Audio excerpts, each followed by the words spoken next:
এই মুহূর্তে আমরা আছি হচ্ছে সিলেটের হবিগঞ্জে। তো সিলেটের হবিগঞ্জের দা প্যালেসের দিকে যাচ্ছি আমরা, প্রায় কাছাকাছি। এত সুন্দর একটা জায়গা, তো ভাবলাম যে কিছু ছবি আর ভিডিও তুলি। পিছনে চা বাগান দেখা যাচ্ছে। তো চা বাগানের ভিতরে যদিও আমাদের দুইজন দেখা যায় কিনা, দুইজন মিউজিশিয়ান, ওনারা অলরেডি চলে গেছে চা বাগানের মাঝখানে ছবি তোলার জন্য। এই যে আমাদের গাড়ি, যাচ্ছি আর কিছু ছবি তোলার জন্য আমরা দাঁড়াইছি। কিছু ছবি তুলবো, তোলার পরে চলে যাবো আমরা আমাদের দা প্যালেসে, গন্তব্যে। এই হচ্ছে অবস্থা। অলরেডি বিকাল হয়ে গেছে, সন্ধ্যার হওয়ার পথে একদমই।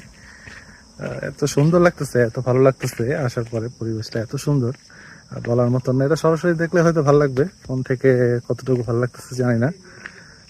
এই হচ্ছে অবস্থা। তো ভাবলাম যে একটু ভিডিও করি, জায়গাটা এত সুন্দর, আপনাদেরও হয়তো ভালো লাগবে।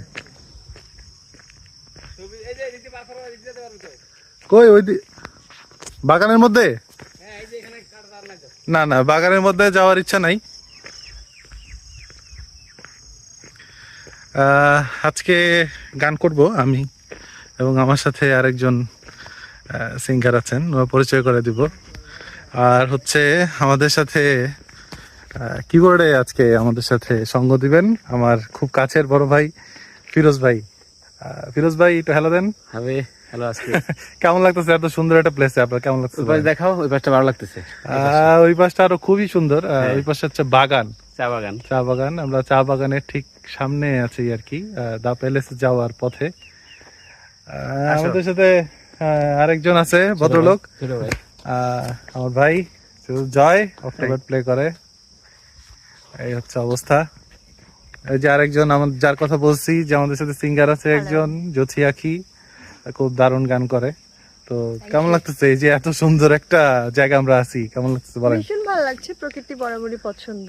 তাছাড়া আমার তো ঘুরতে আসা হয় না, আজকে শো এর মাধ্যমে ঘুরতে আসা হয়ে গেল, ভালো লাগছে। আর আপনার তো মনে হয় যে সিলেটে প্রথম আজকে, তাই না? সিলেটে প্রথম। এটা শুনলে মানুষ মনে করতে পারে, মনে করতে পারে, কিন্তু হইতেই পারে এরকম, কিছু করার নেই। হ্যাঁ, তো যাই হোক, আমরা আমাদের পথে রওনা দিব। খুব সময়ও প্রায় হয়ে গেছে। ঠিক আছে, আজকে এই পর্যন্তই। সবাই ভালো থাকবেন।